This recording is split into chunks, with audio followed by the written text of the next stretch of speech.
bueno, pues este espacio, la arena es un lugar muy propicio para ejecutar a la gente, para realizar la labor punitiva del Estado. Claro, allí pues tenían un montón, la delincuencia era enorme, muchísimos criminales, lo celebramos.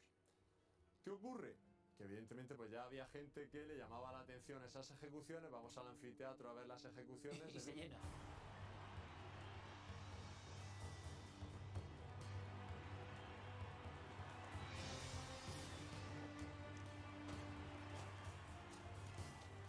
Pero había algunas, por ejemplo, como los cruciari, crucifixiones en arena para la gente. Cruciari, sí, se desconoce, pero por ejemplo las inscripciones de los muros de Pompeya están claramente recogidas. Daban todo el programa, los gladiadores lo primero porque era lo más atractivo, después la venatio, y luego dice venatio et cruciari, es decir, habrá venatio y habrá crucifixiones. Crucifixiones ante la gente a las 8 de la tarde. Claro, la crucifixión, como todos sabemos, era un espectáculo bastante pasivo, pues ya estabas clavado ahí y tardaba mucho en producirse la muerte. Entonces lo que hacían era, en el perímetro de la arena los crucificaban, mientras que en el centro de la arena pues se realizaban ese otro tipo de ejecuciones más dinámicas. Madre. Evidentemente, pues el interés estaba, pues primero clavarlo en la cruz, y Séneca nos dice que había muchos distintos tipos de cruz. La cruz simples, que era pues simplemente un asta y crucificado con los brazos arriba. La cruz inversa, que sería como San Pedro boca abajo, etc. La normal. Y luego, claro, el problema, la gente comiendo mientras tanto? La gente era la hora del mediodía, Ludi Meridiani, comiendo en la grada. Eso nos da también cómo eran igual de seres humanos que nosotros, pero la educación, los valores o las actitudes, pues hace que haya espectáculos. Bueno, hay gente fuera que no le gusta la tauromaquia en otros países, o la caza del zorro en Inglaterra, como puede ser, es un espectáculo, y sin embargo en el lugar donde se realizan esos espectáculos, pues se ve con naturalidad. Sí, oye, sería una forma de verlo. Oye, Alfonso, pero es curioso, se aprende un montón. La arena nos enseña unas cosas de cómo hemos sido o de qué genética tenemos en el fondo ahí. Esto es fuerte, ¿eh? Pero hay una serie de espectáculos. ¿Cómo acababan los cruciari? ¿Cómo acaban los cruciari? La crucifixión tarda en morir Claro, por ejemplo, sabes que Jesucristo pues tarda días, y para acelerar la muerte de los dos ladrones hacían el crucifijo, bueno, les quebraban las piernas, ¿vale? Sí. Entonces, porque ya con las tibias partidas no podía aguantar el peso del tronco y les costaba respirar, morían por asfixia. En la arena no hacían eso, sino que lo que, por ejemplo, nos cuenta Marcial, que soltaban un oso, y por ejemplo en el caso de un ejecutado famoso, Laureolus, el oso le abre en canal el estómago y se entretiene en sacarle las tripas como si fuese un ovillo de lana. Claro, había que acelerar la ejecución. Ahora entienden ustedes, permítanme, porque me estoy quedando, ahora entienden ustedes por qué el cine ha sacado algunas cosas, pero otras es que no es que sea gore, es lo siguiente, gore. Es más, hablando de animales. Claro, lo que dice Ridley Scott se pone. Los espectáculos de venatio, por la sensibilidad con los animales actualmente, aunque fueran generados por efectos especiales, no está bien visto. Y literalmente ahora ya, como veremos, las ejecuciones mitológicas, porque sería un espectáculo gore, zoofílico. Es tabú hasta para la inteligencia artificial, les quiero decir. Hasta para las películas como Gladiator 2 es demasiado. Bien, tú has dicho zoofílico. Había una serie de espectáculos, es que es la realidad cruda que muestra Alfonso Mañas en sus estudios, como zoofílicos, que sacaban una mujer y la violaba un animal o... Por ejemplo, en los Ludi Meridiani, pues estas ejecuciones un poco, las que hemos visto todos en el cine, los cristianos echados a los leones, valían para anfiteatros de provincias o para ocasiones menos destacadas. Pero imaginaos, por ejemplo, año 80, Roma, año 80 después de Cristo, Roma, inauguración del Coliseo. Lo que describe ahora la serie Los que van a morir, que se está emitiendo en 4.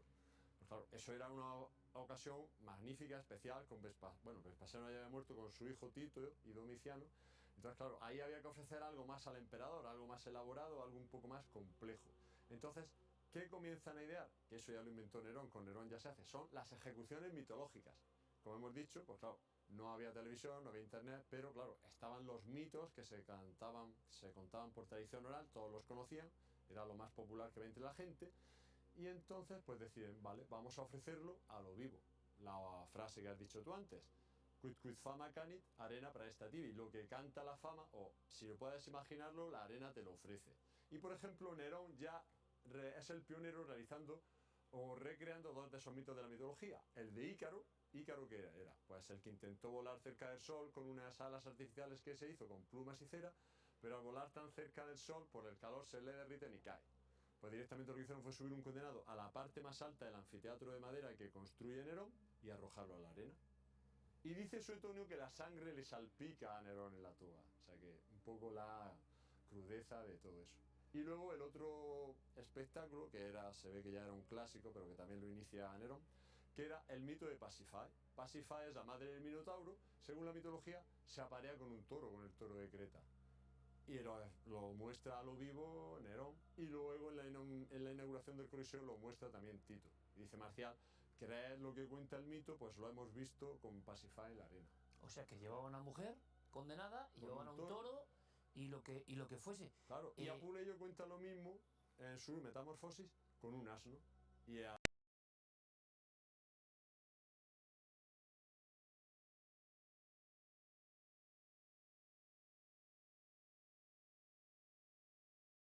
además sabemos que era un espectáculo muy popular porque aparecen un montón de lucernas, que son las lámparas de aceite, monedas, etc. O sea que se ve que había bastante afición a ese espectáculo. Ojo a esto, Atis, pero castrándose a sí mismo.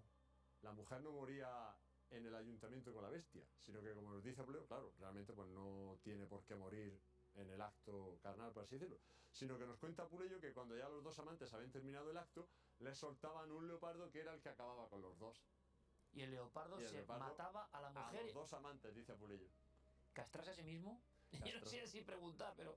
Atis es otro de los mitos de la mitología griega, se castra a sí mismo, y entonces sí, es uno de los mitos. ¿Le obligaban a un tipo a castrarse delante de la gente?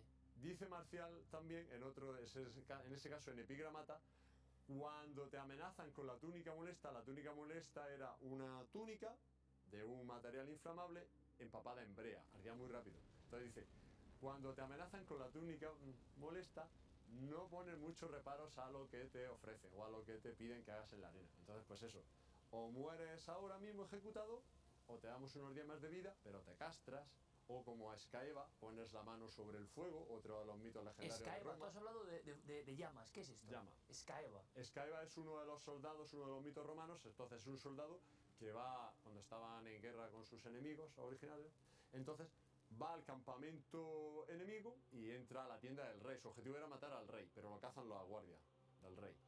Y él, para mostrar lo valiente que era, dice, que me captures a mí o que me ejecutes no va a servirte de nada, porque hay otros tantos miles de romanos esperando hacer lo mismo que voy a hacer yo. Entonces cogió la mano y sobre un brasero con llamas puso la mano. Es decir, que no temía nada y literalmente pues dice la leyenda que vio él mismo cómo se le quemaba la mano. Y entonces el rey, al ver aquello, de puro miedo, dice, ¡buah, es tan valiente que si todos los demás van a hacer lo mismo, pues ya lo dejó libre y todo eso! Entonces era uno de los mitos tradicionales de Roma y era una de las, de los suplicios en ese caso, que lo mismo que en el caso anterior. Iba un reo... Te amenazaban, pon la mano y ganas unos días de vida. A lo vivo, es decir, era ver la mitología, a lo real era un estudio de efectos especiales, a lo vivo. Llegó a tal nivel de precisión, esta especie de cine en vivo, cine macabro, cine trágico, la historia de Leandro y algo que le ocurre en la arena inundada, ¿no? Leandro y Ero, otro de los mitos de la mitología griega. Son dos amantes, Leandro es un chico y Ero es una chica, entonces la chica vive en una torre cerca del Helesponto, es uno de los estrechos que hay por la parte de Grecia, del mar. Entonces todas las noches es muy romántica la historia. Leandro cruza el Helesponto a nado, no sé si tiene unos 30 kilómetros, unas 30 de distancia, a nado hasta la torre de Ero. Subía con ella, compartían, estaban ahí la noche y luego por el día, antes de que amaneciese volvía, porque el padre de ella no quería que tuvieran una relación. Pues entonces decide hacer lo mismo en el anfiteatro, y aquí también viene a colación con Gladiator 2, que vemos la escena en la que se inunda la arena. Pues efectivamente se inundó la arena del Coliseo durante ese espectáculo, porque es de nuevo uno de los espectáculos que se dan durante la inauguración del Coliseo, nos lo cuenta Marcial en su libro de espectáculo. Pero claro, y eso era también lo que causaba y lo que enganchaba a la gente. Sabían que eran mitos, por ejemplo, el mito de Leandro, el mito de Leandro en la realidad, un día hay una tormenta y muere ahogado, que esa es la tragedia, ¿no? Claro, no podían hacer una tormenta en el Coliseo. Entonces la gente que lo veía estaba ya esperando a ver qué es lo que va a pasar para que este muera. Porque mientras va nadando. Claro, entonces algo. O sea, un coliseo, un tipo nadando en unas aguas, en el fondo, una instalación artificial. Es como cuando nosotros estamos viendo una película de terror. Sabemos que este va a caer y ya no sabemos si es cuando salga de la puerta, cuando cruce el jardín, etc. Cuando se dirige hacia el bosque que no tiene que ir. Claro, entonces era el suspense y la intriga. Enganchaban a la gente realmente. ¿Y qué llegaban a hacer, Alfonso? Claro, entonces lo que hicieron, lo cuenta Marcial, pues de la arena del Coliseo, todos los anfiteatros tenían un muro, se llamaba podium. Entonces desde ese muro estaba la arena, el muro y ya las gradas, ¿no? Entonces cuenta Marcial que desde el muro podium salta Leandro al agua, en medio de la arena pusieron una torreta y ahí estaba Ero, con un lecho, una cama real. Llega Leandro a la torreta, sube y realizan el acto sexual a lo vivo para que Eso también lo Eso hacían. también, Venga, claro, era parte del ya, espectáculo. Claro. Y a la vuelta, Leandro, pues de nuevo, tiene que volver, como en el mito, a su tierra. Y claro, ya sabían todos los espectadores que era una ejecución, pues en algún momento algo tiene que ser. Se supone que sería un cocodrilo, que eran los animales que más utilizaban para matar, también hipopótamos, morsas incluso, lo llaman terneros de mar, no sabemos si serían focas, leones marinos, pero bueno, en este caso sería un cocodrilo porque tenía que comérselo. Entonces, esto también nos lleva a la película de Gladiator. Nunca fueron tiburones porque no podían llevar vivo a un animal como el tiburón, necesita mucho cuidado, pero así a bestias anfibias. Incluso llega nadando hasta el punto de partida, hasta el podio, y el primero que se sorprende es Leandro, se pone, ponte, he llegado vivo. Y la gente ahí, alguna bucheando, esto no ha salido como tenía que salir.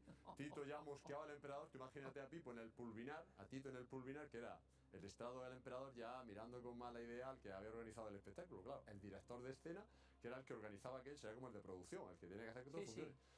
El cocodrilo, que imagínenlo, este venía de las iglesias de Madrid, pero imagínenlo nadando en busca del reo que está generando. ¿Habéis oído alguna vez algo así? Es decir, los mitos, los escenarios del mito vivo en la Roma de esa época. No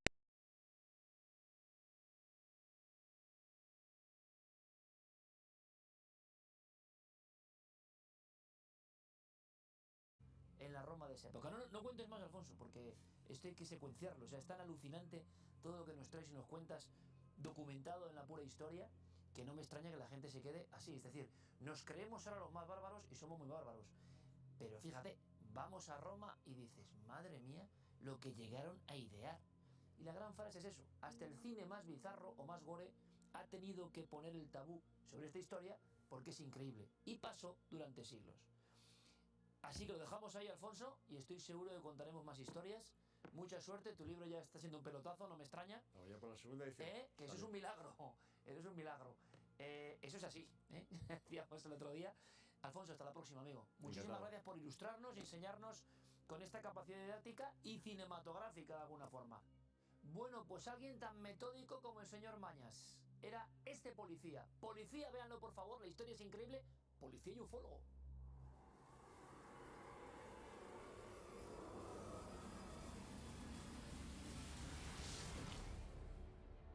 Están aquí, surcando los... Este texto, y donde él también fue protagonista, hay una historia humana de primer nivel. Nunca la palabra lobo solitario de la ufología tuvo más sentido. Los compañeros de OVNI, Experiencia Diario Pueblo, el más vendido de España en ese momento, nombre, que comienza con un encantamiento sobre este tema, cuando nadie hablaba de este tema. Eso es lo mollar.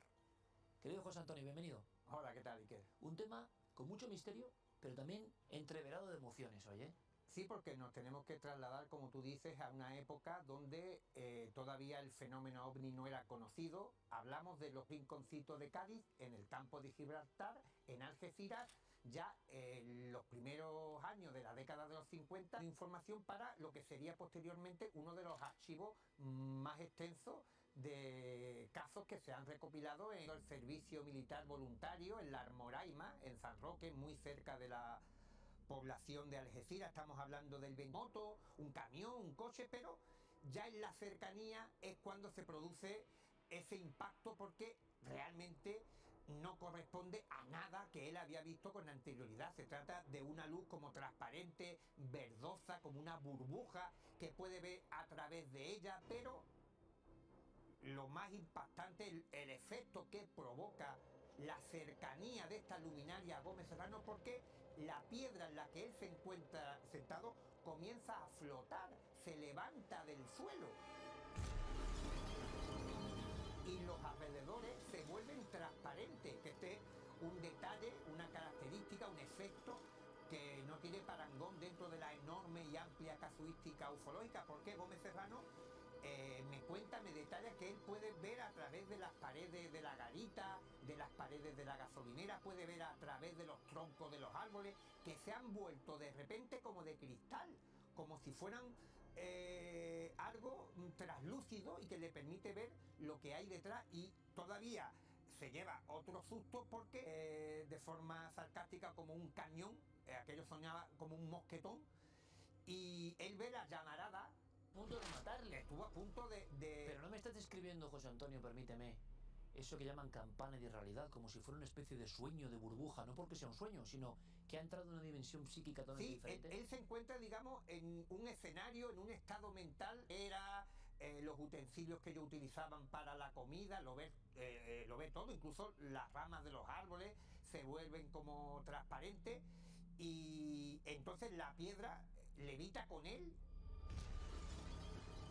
a una altura, él calcula de casi 1 metro de altura del suelo, y él también me comenta que en la roca había grabado un número, 180 kilos, que él piensa que era el peso de esta piedra, y todo este efecto, toda esta atmósfera de irrealidad, como has comentado, desaparece en el momento que la luminaria se aproxima, está ya casi en paralelo de Andrés Gómez Serrano, y sale disparada hacia arriba, y es entonces cuando...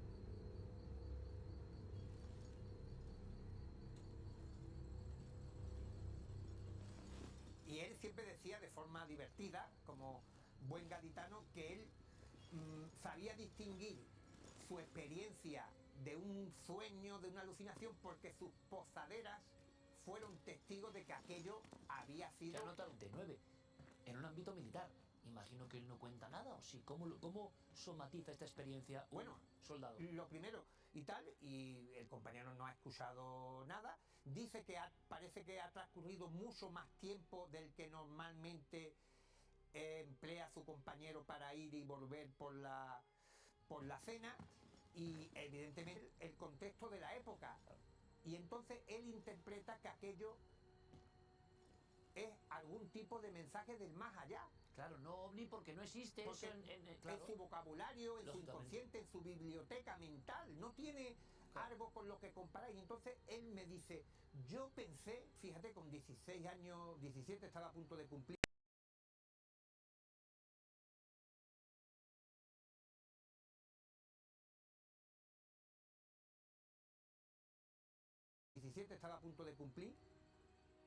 que como llevaba mucho tiempo sin ver a mi hermano, que estaba destinado en Ceuta, pues quizá esto era como un presagio de que le había sucedido algo. Estamos también en una época que no había los mensajes de WhatsApp, no había teléfonos móviles, y entonces los contactos eran también mucho más esporádicos, incluso con familiares que se llevaban meses y años sin tener ningún tipo. Comentando las personas, esta aproximación de España, como todo el mundo, a la era de la exploración espacial, todo esto me hace entender que realmente él no tenía las herramientas disponibles para asegurar que aquello que vio estuviese relacionado con el tema OVNI. Hablamos de una luminaria, de unas luces que se aproximan.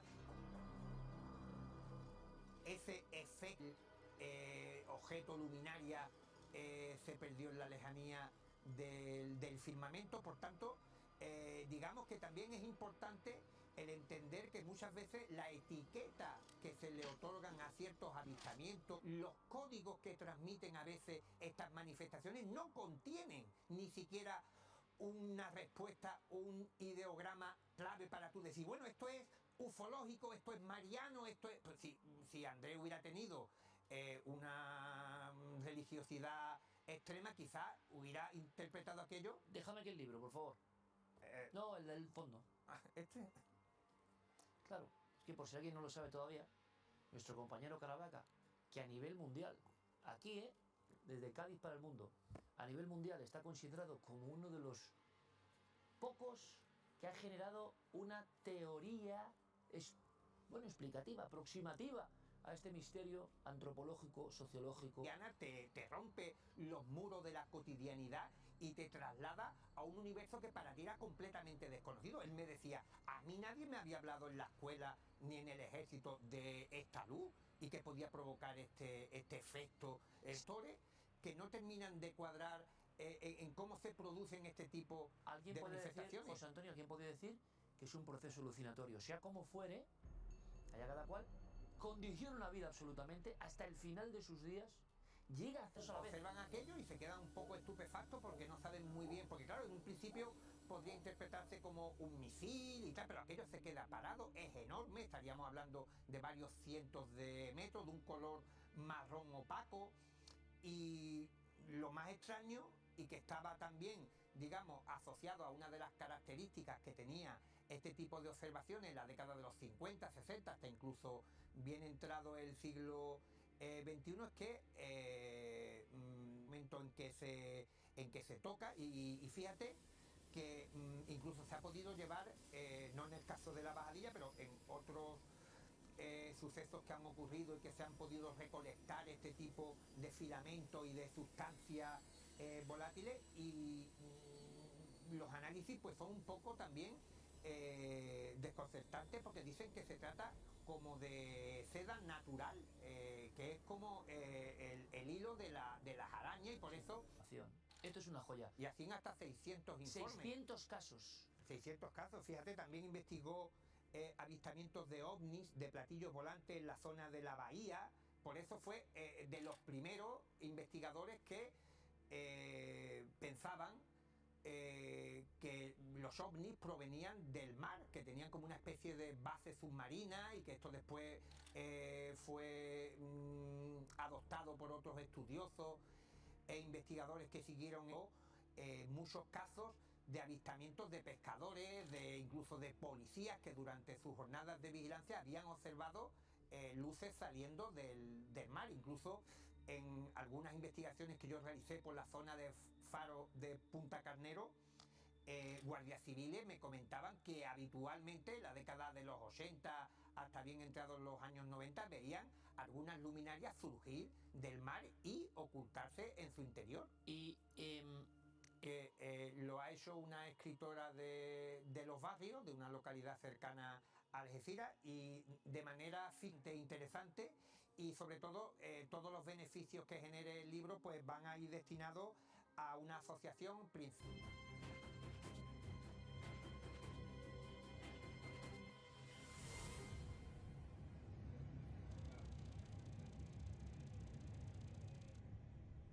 Veanlas, son imágenes de un incidente aeroportuario que nos interesa especialmente. Carmen, buenas noches. Buenas noches, Iker. Pues sí, ha ocurrido en el aeropuerto de Manchester.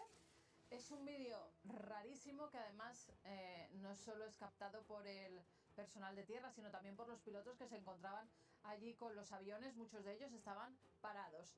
Es una especie de, no sé qué decirte, bola, esfera, que parece que incluso toca las pistas. Tú imagínate el peligro que es eso, ¿no? En un aeropuerto donde todo está especialmente controlado. Esto fue porque hubo hace unos días, no sé si recordarás, creo que era además en el aeropuerto de Manchester, sí, creo que era en el de Manchester, que cercaron todo el aeropuerto porque había un aviso de bomba o algo parecido. Pero esto yo creo que es unos días antes.